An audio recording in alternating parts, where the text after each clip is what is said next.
5 things I've learned through trial and error about performance management that don't work, and mostly through trial and error that I've learned these. One is thinking about performance management as a separate program. And this is true for performance measurement as well. Performance measurement is not performance management. Performance measurement is a tool we use to help us manage performance better, but just having performance management for the reasons I mentioned before, it really isn't enough. But if you look at all these things, budgeting, purchasing, planning, we think of these as programs or services. Performance management doesn't really fit in there. It's not a program or a service. And because sometimes we've done this, we've established an Office of Performance Management. Nothing wrong with that. You need somebody responsible. But if departments or other offices just think, well, that's so-and-so's job, it's not mine, it doesn't work. Having reporting in the budget, we know that hasn't worked. Generation 1 performance management, GFOA, set as part of its budget award program, thou shalt have performance measures in your budget. I used to be, before I worked for money for GFOA, I worked for free as a budget reviewer. And I would see performance measures on one page, the budget dollars on the other page, and couldn't for the life of me figure out how these things met up anywhere. And often, as a consultant, governments call us and say, can you help us develop performance measures? First, or help us revamp our performance measures. First question, why did you do performance measures in the first place? Unfortunately, several times the answer has been because the GFOA told us to.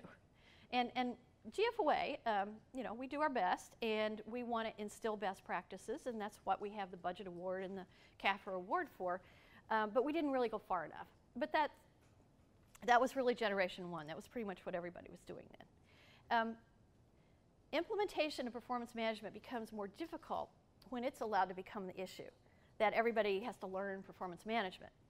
So it's really, you know, the fears about, well, if I get measured and I fall short of my measures, what's going to happen to me? Am I going to get fired?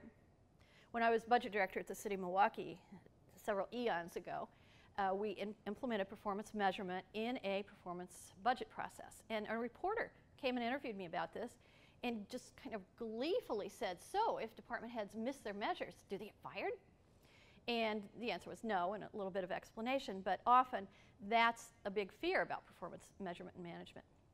If it's viewed as its own separate program, guess what? Since it's not a direct service to the public, what happens when bad times come? That's an office that can get cut and go away. So if it's only seen as its own little corner of the universe, not something other departments are also responsible for, that's what happens. So the answer really is introduce elements or practices, performance-based practices into management of all your programs and all your departments. So this is kind of what we think of this. Performance management isn't a program itself. It's a way to carry out programs, to make decisions, to make government work better. It works best when it's the way the whole organization thinks, makes its decisions, manage, when it's the management system, not an add-on. There's a cause and effect relationship between the activities you do and the results you get. Any argument there? I know, this seems like duh, so, but it's hard to think about this sort of in the heat of trying to balance your budget sometimes.